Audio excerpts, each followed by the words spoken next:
அதிமுக ஆட்சி இருந்த பொழுது இங்க தாலுக்கா அலுவலகம் புதுசாக உருவாக்கணும். அந்தியூர்ல தனி தாலுக்காவா கொடுத்தோம். அதுபோல பர்கூர் மேற்கு மலை மணியாச்சி ஓடையில மேம்பாலம் அமைக்கப்பட்டு பல்வேறு குக்கிராமங்களுக்கு புதிய பேருந்து வழித்தடம் ஏற்பட்டு நீண்ட கால கோரிக்கையை நிறைவேற்றப்பட்டது. தமிழ்நாடு கர்நாடக பர்கூர் வழியாக இணைப்பு சாலை 72 கோடியில அகலப்படுத்தப்பட்டது.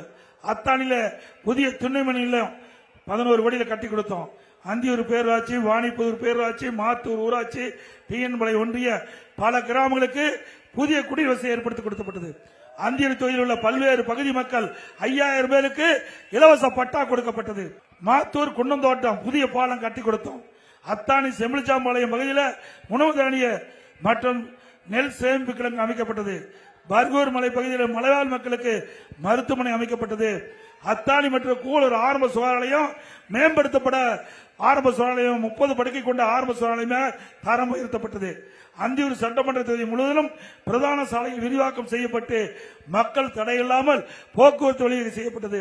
பர்கூர் மலை கிராமத்தில் புதிய துண்ணு நிலையம் அமைக்கப்பட்டது. கோரிக்கை கொடுத்திருக்கிறீங்க. அந்தியூர் பகுதியில் உள்ள ஏரி குளங்களுக்கு நீர் நிரப்ப நான் ஏற்கனவே சொன்னேன். மணியாட்சி திட்டத்தை கொண்டு வர வேண்டும் என்று கேட்டுக்கிறீங்க. நான் முதலமைச்சர் அந்த காலத்தில் அந்த திட்டம் டிபிஆர் விரிவான திட்ட அறிக்கை தயார் பண்ணுவதற்கு ஒரு அமௌண்ட் ஒதுக்கணும். இந்த ஆட்சியில் கிடப்பில் போட்டாங்க.